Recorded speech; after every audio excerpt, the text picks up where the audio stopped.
Good morning, Year 3. Your GPAS starter today is conjunctions. You are going to choose a pair of correlative conjunctions from the box to complete the sentences. Your conjunctions are whether and or, either and or, both and not only and but.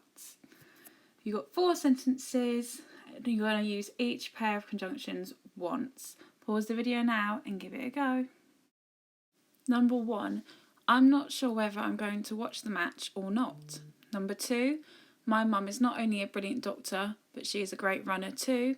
Number 3. The weather forecast is to be both hot and humid. And number 4. We are having either pasta or curry for dinner.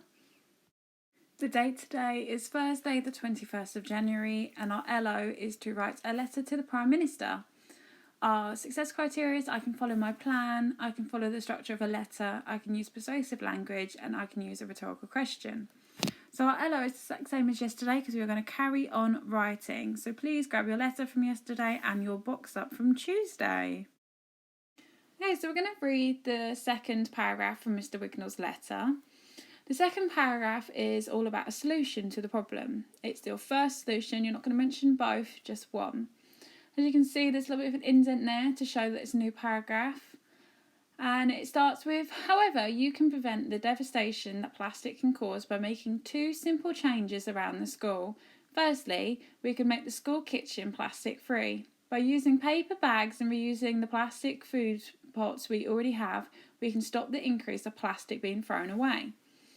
As you can see, we've got some emotive language there. We've got you to make the reader feel like they are part of the letter and part of the change and part of the problem. And then you've got words like devastation, which is a much better word than sad, and it is devastating. It's a great word to use. Feel free to magpie it and put it into your own paragraph. Then, as you can see, it actually mentions the solution 1. It uses a time connective firstly to introduce it, which again you can magpie as this is your first solution. And after it tells you what the solution is, it explains how the solution will actually help.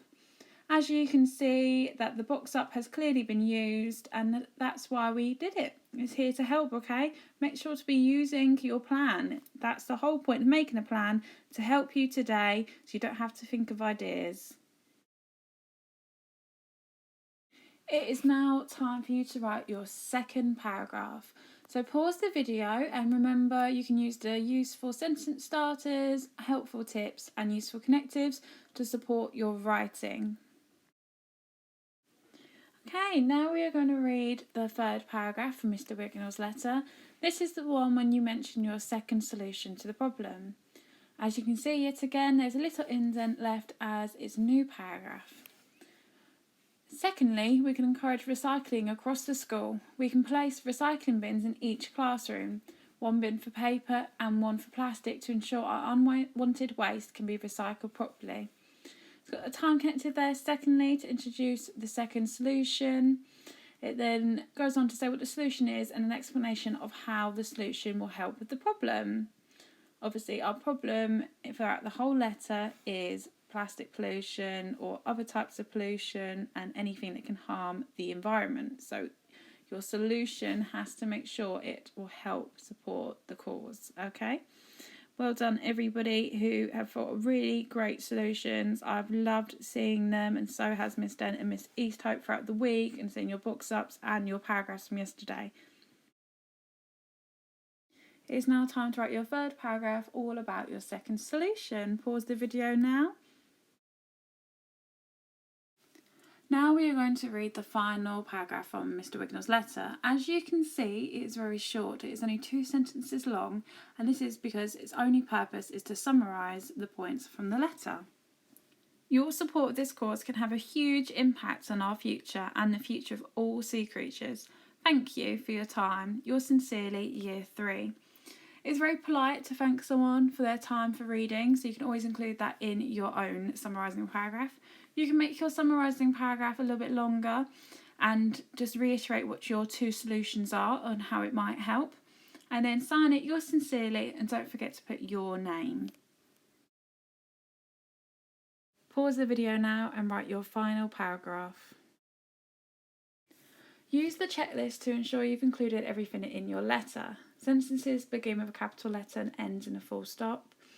A title is optional in this case for your letter. You've got one clear opinion is discussed throughout. An opening paragraph includes some reasons to support the author's opinion.